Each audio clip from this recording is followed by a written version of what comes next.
Halo, selamat pagi bosku. Sini jam setengah 11. Saya mau sidang di Pengadilan Negeri Batam. Saya sedang berada di Pengadilan Negeri Batam, bosku. Hari ini saya mau berikan pandangan hukum kepada bosku. Mana tahu bosku sudah mengalami permasalahan hukum ini.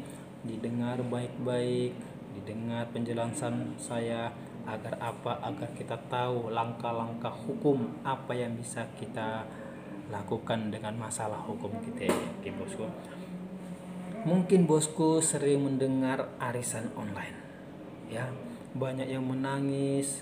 Seharusnya saya mendapatkan arisan online, kenapa belum diberikan? Banyak yang sudah merasa rugi memberikan uang untuk arisan online tetapi tidak mendapatkan haknya.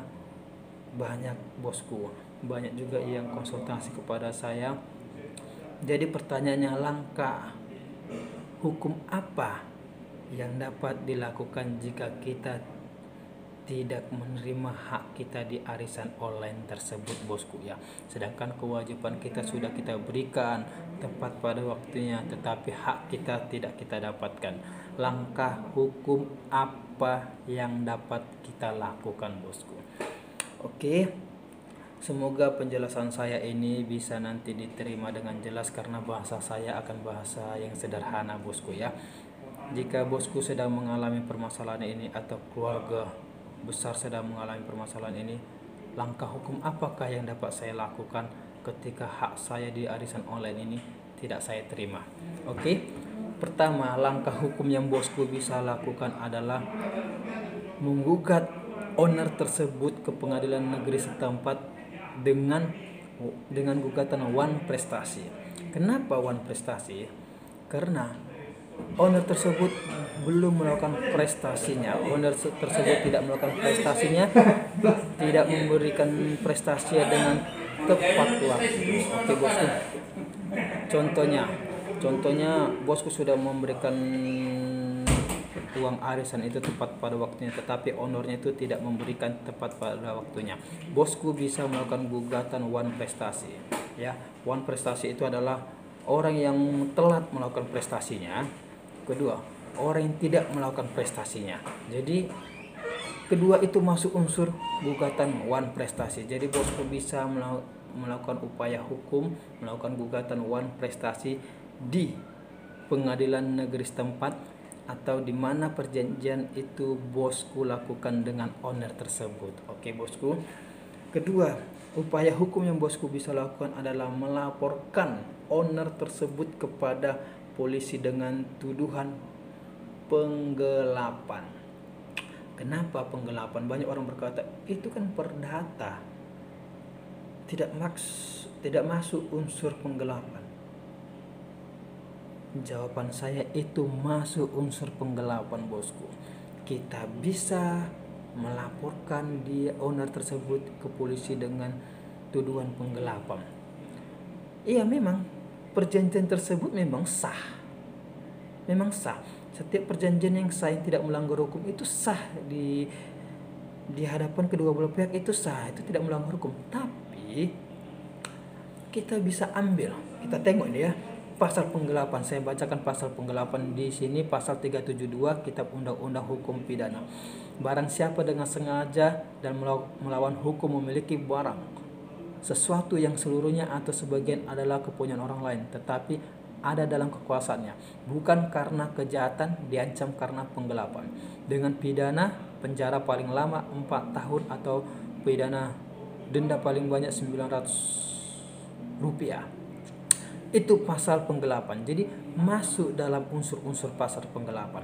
Oke, apa sih unsur-unsur pasal penggelapan itu? Oke, unsur-unsur di pasal 372 penggelapan ini ada 4 unsur yang saya catat di sini, bosku. 1, barang siapa. Barang siapa itu ada pelakunya, ownernya. Oke, masuk unsurnya. Kedua, dengan sengaja melawan hukum. Dia dengan sengaja melawan hukum, tidak memberikan hak kita, tidak memberikan apa yang menjadi kepunyaan kita, dia tidak memberikan dengan sengaja. Itu dengan sengaja masuk melawan hukum. Oke bosku, itu kedua. Ketiga, memiliki barang sesuatu yang seluruhnya atau sebagian adalah kepunyaan orang lain. Ya, ya apa yang kita berikan dia memiliki barang suatu seluruhnya atau sebagian ala kepunyaan. Uang yang kita transfer ke dia miliki, udah masuk unsurnya. Barang tersebut ada dalam kekuasaannya, bukan karena kejahatan. Iya, uang yang kita berikan, uang yang kita transfer itu bukan karena kejahatan, tetapi karena arisan online-nya. Jadi kesepakatan itu tidak kejahatan, sehingga semua masuk unsurnya. Jadi kalau pertanyaannya bisa nggak kita penjarakan? Bisa.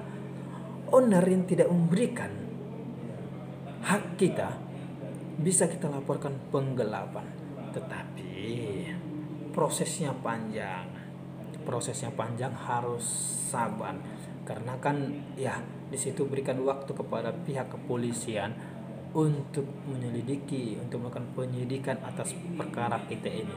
Jadi pertanyaannya tadi, upaya hukum apa yang kita lakukan jika kita mengalami hal seperti ini, jika kita mengalami arisan online yang tidak tepat pada waktunya? Upaya hukum apa yang kita lakukan? Dua tadi saya jelaskan kan bosku. Kita lakukan gugatan wan prestasi karena owner tidak melakukan prestasinya atau telah melakukan prestasinya.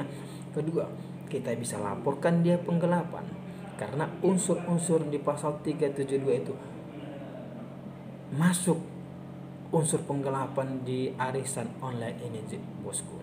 Jadi ya itulah pandangan hukum yang saya berikan kepada bosku.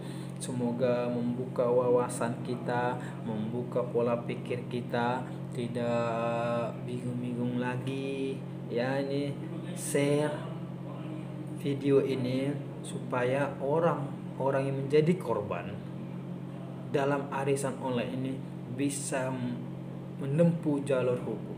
Ada dua tadi, bisa ditempuh dua-dua jalur hukum. Tetap semangat, makanya jangan cepat terlena dengan hal-hal yang menguntungkan. Ya, kita harus pelajari baik-baik bosku, jangan sampai salah langkah.